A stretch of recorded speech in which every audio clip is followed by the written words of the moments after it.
Good morning, students. I am Neelam and I will teach you computer science subject. Here in computer science we have two papers, paper 1 and paper 2. Paper 1 belongs to computer and programming fundamentals. So in computer and programming fundamentals we learn about the basics of a computer. In paper 2 we will discuss about the various office softwares like MS Word, PowerPoint and Excel. So let's start with the computer and programming fundamentals. So first thing, what is a computer? You can say computer is an electronic device. Yes, it is an electronic device because it works on electronics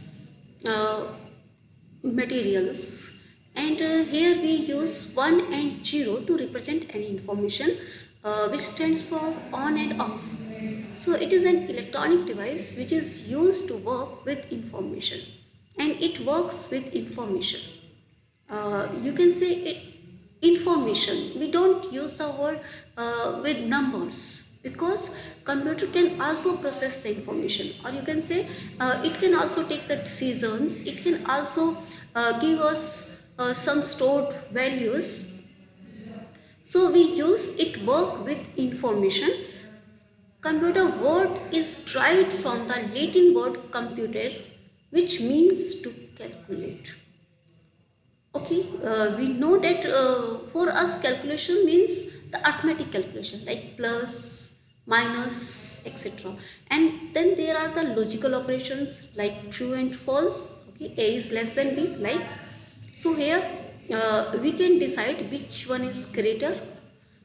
Next thing is this, like if you want to store some information, or for example we want to store the information about the students of BSc 1. I want to store your roll number, your name, your class and your marks. So computer can also work as a storage device, and I can retrieve that information at any time. So that's why we work that a computer work with information rather than numbers only, because in addition to calculation it can also process the data. We can say the computer is an electronic device that takes raw data as an input from the user and process it under the control of a set of instructions, produces a result. We can also save it for future use. So you can say we can also save the values for the future use. I mean, whatever calculation or whatever the processing we perform on the data, we can store the results in computer, and that results can be seen at a later stage or at any time. Mostly we use the term digital computer.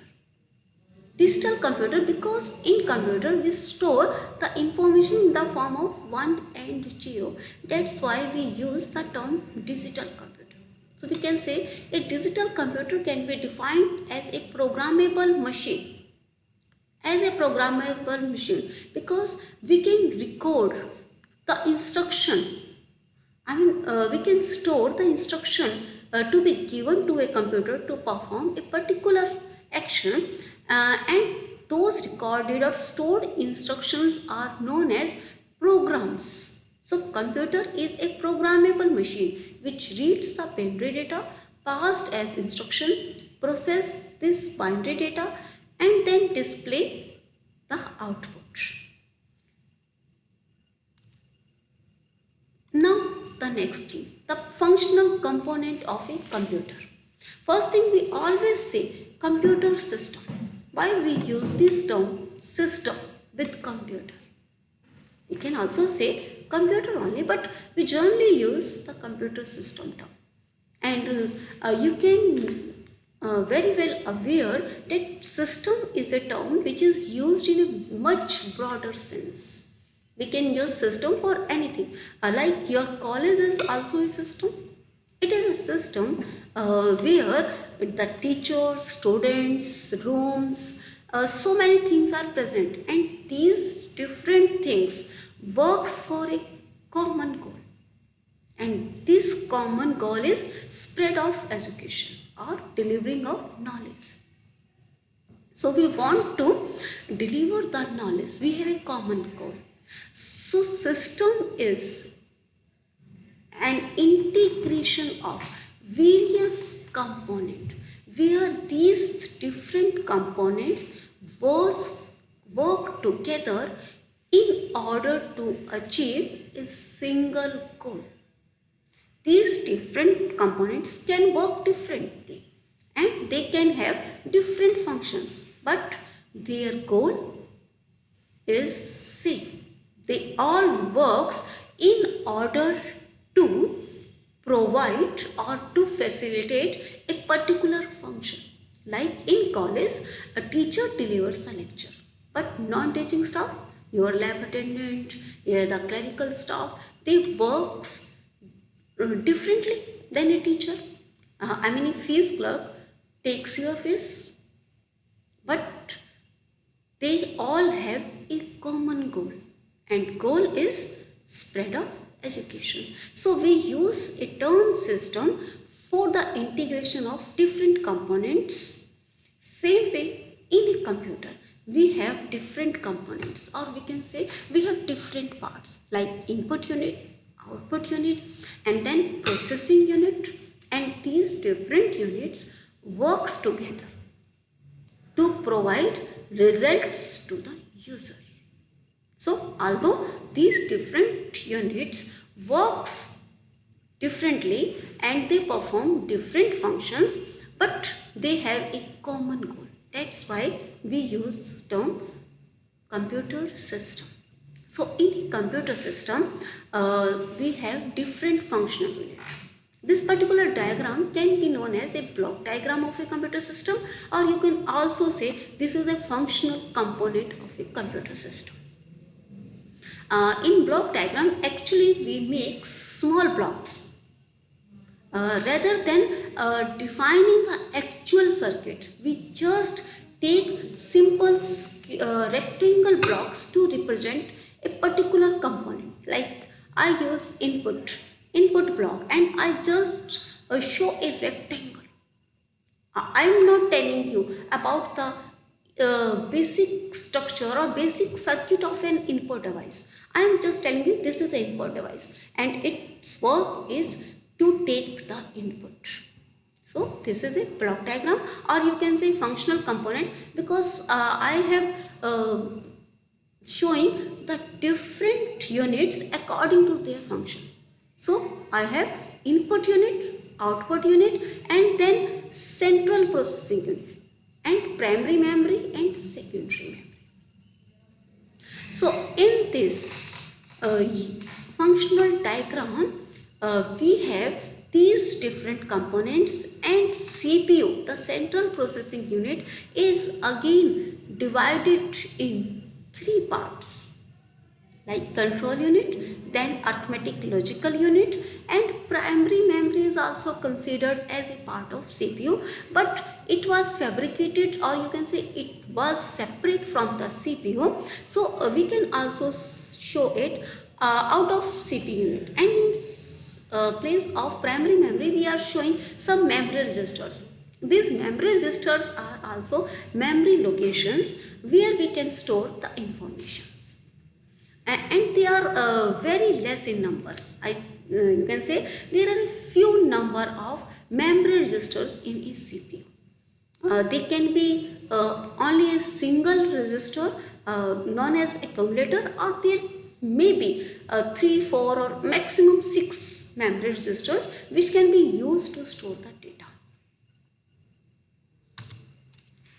Now the functional component of a computer can be characterized as input device, the device by using which instruction or information is fed into the computer. So input device is that devices which can be used to enter the information or instructions or data into a computer.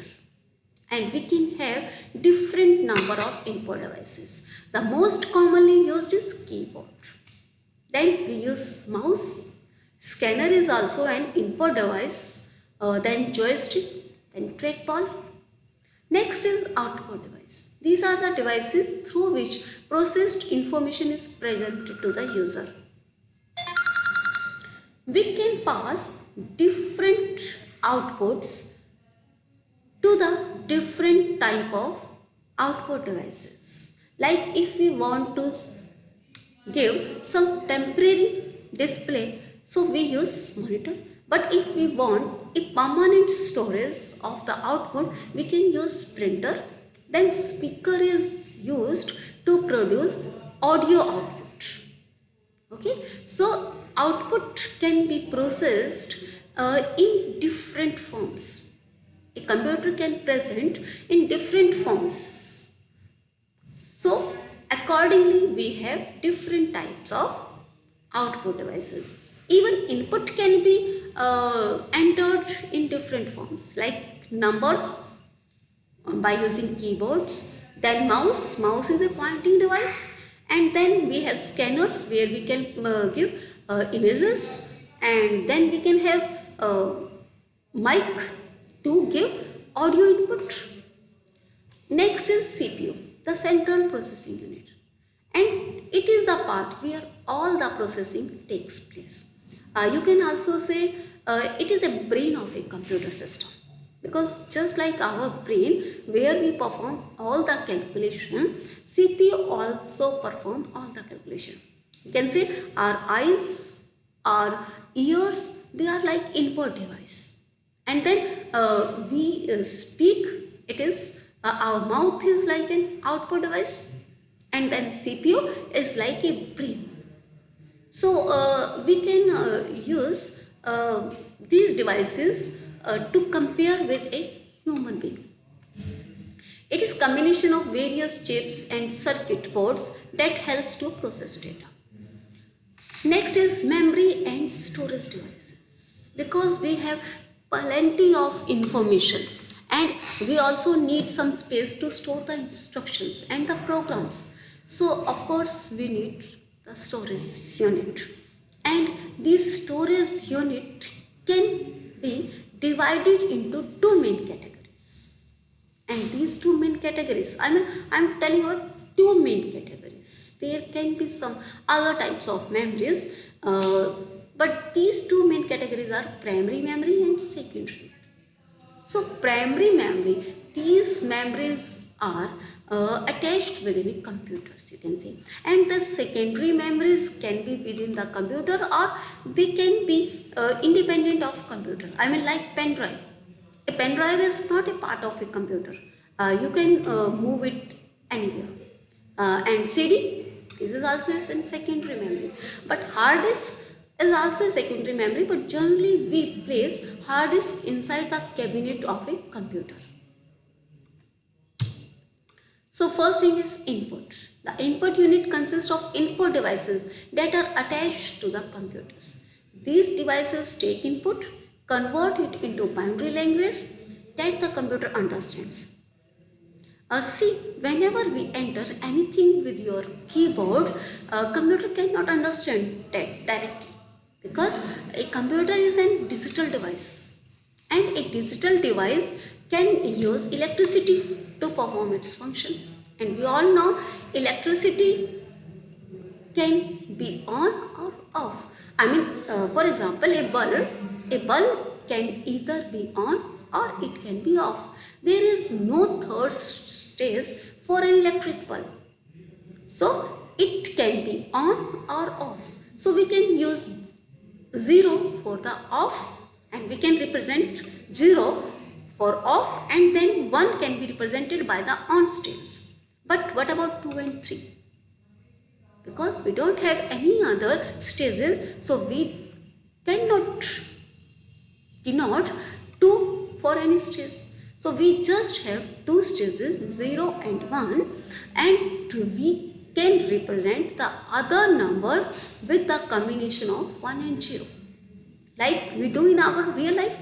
In our real life we use binary numbers, we use decimal number system, and in a decimal number system we have a combination of different digits, and these digits are 0 to 9. So we have 10 different digits. After that, what we do? We represent 10 with 1 and 0. We represent 25 with 2 digits, 2 and 5. So same way, in our computer, we represent different number with a combination of 1 and 0. So that language is known as binary language because it uses just 2 bits, just 2 digits, and these digits are known as binary digits. That's why we use the term bit. So binary language use the patterns of 1 and 0 to represent any type of information. So these numbers like 2, 3, 5 are converted into the pattern of 1 and 0. For example, 2 is represented as a pattern of 1, 0, 3 is represented as 1, 1, then 4 is represented as 1, 0, 0. Okay, this is about the numbers. And what about the symbols and the alphabets? Because in our keyboards we have different type of alphabets like A, B, C, D. Then we have the different symbols like less than, greater than, question mark and brackets. So we have different binary patterns defined for different symbols. And this procedure is known as to represent different numbers and different characters and different symbols used in a computer. So by using all these things, I can tell you that we can have a coding language to represent all the symbols, digits and alphabets present on a keyboard. And these symbols and these, you can say, coding technique is known as ASCII codes or EBCD codes.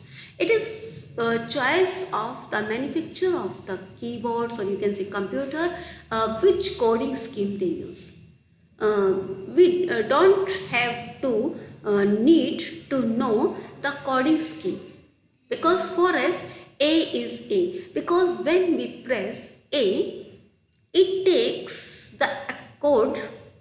For example, in ASCII it has 65, or you can say it is 0110 0101 in ASCII code, and computer takes this code and it simply produce A on the monitor by selecting the pixels which display a structure like A. I mean, the particular area of the computer will highlight it that makes A. So, you can say whichever input device we take, it should be capable of converting the input into the binary language. So we have different type of devices like keyboard, mouse, joystick and scanner. Same way the output unit, and we use these different output units to present the output in the human understandable form, so that human can easily understand different type of these outputs.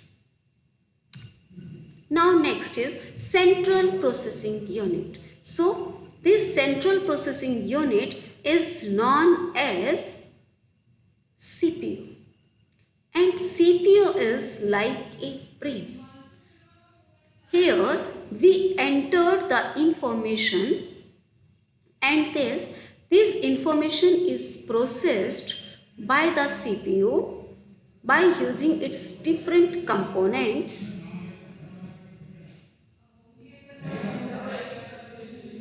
and these components helps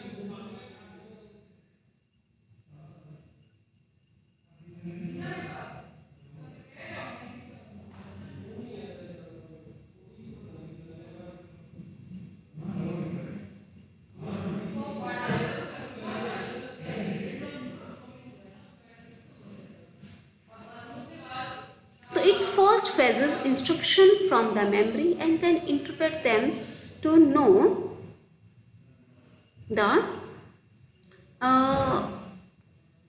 things, or you can to know the operation that has to be performed on the data, and then data in uh, data can also be taken from the memory or from the input devices, and after the processing the output is produced to the output unit, or you can say we send the output to the output device. So CPU actually perform the instructions. We have different components of the CPU, and these three components works three different tasks. Like arithmetic logic unit perform the calculations and the logic functions on the data. Then control unit is used to control different functions of the computer. I mean, it control input unit, it control arithmetic logic unit, it control output unit. It define when to take the input, when to deliver the output, and when to perform a particular function. And then memory registers, they are used to store the temporary data. Remember, temporary data. We cannot store the permanent data in the memory registers because it is limited in size. There are a few registers. I mean, maximum there can be 6 registers, and we need to store the plenty of information. That's why we use secondary storage. Even the primary storage unit is not capable holding the data. Primary storage we use just to store the data on which we are currently doing the processing.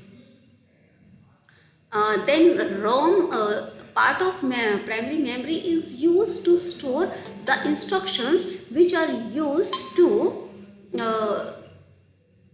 initialize, or you can say to start a computer. So all that data is generally stored in the secondary storage devices, particularly a hard device, a hard disk. Now arithmetic unit,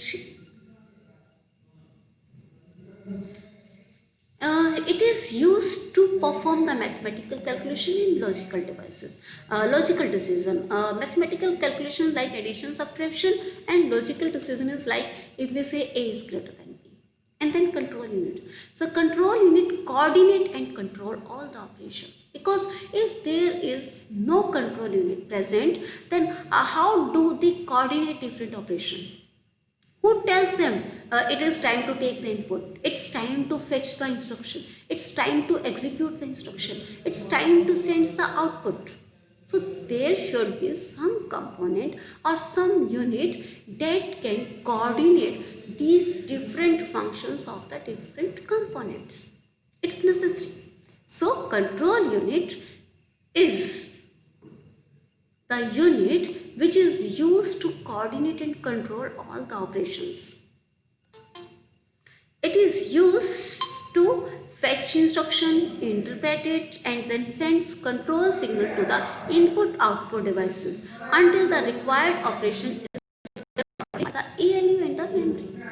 And then memory registers. So these memory registers are the temporary unit which are used to process the data, because when ALU wants to some processing on data, it needs some storage location to store that data or to store some temporary data. Like we have to calculate A is equal to B plus C into D. So here first we have to calculate C into D, and we need some memory unit to store the result of C into D so that it can be added into B and then it can be stored into A. So we need some memory registers, temporary unit to storing these intermediate results and the final results before sending these final results to the output unit. Now primary memory and secondary memory. So I told you primary memory is the internal memory, and its memory is used to store the data or instruction which we are using currently. And we have two different types of memory. अभी ना wait, एक दो students और आते हैं तो शुरू करते हैं, ठीक है?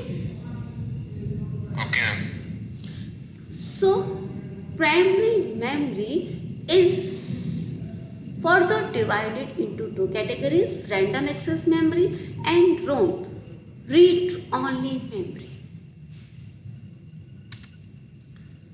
Primary memory holds the data instruction of a computer as long as it is executed. So it holds the data as long as it is executed. After that it removes all the data. So it's volatile in nature.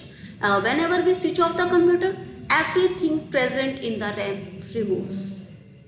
It is small in size, so it cannot hold large data. So in order to hold the large data, we use secondary storage devices, and these secondary memories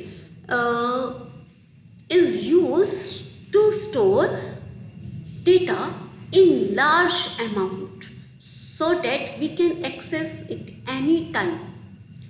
So whenever CPU wants to use any data from the secondary storage, it first fetched, or you can say it first stored into the main memory, and after that CPU use it, and in case it want to change something in data, it can change in the main memory, and that change can be made permanent by changing or by transferring the change into the secondary memory. Secondary memory is non-volatile in nature, and it is persistent in nature, and it retains data even if computer is not connected to the electric power. It is very much required to store the data even if there is no electricity, because only then we will be able to retrieve our data whenever we switch on the computer next time.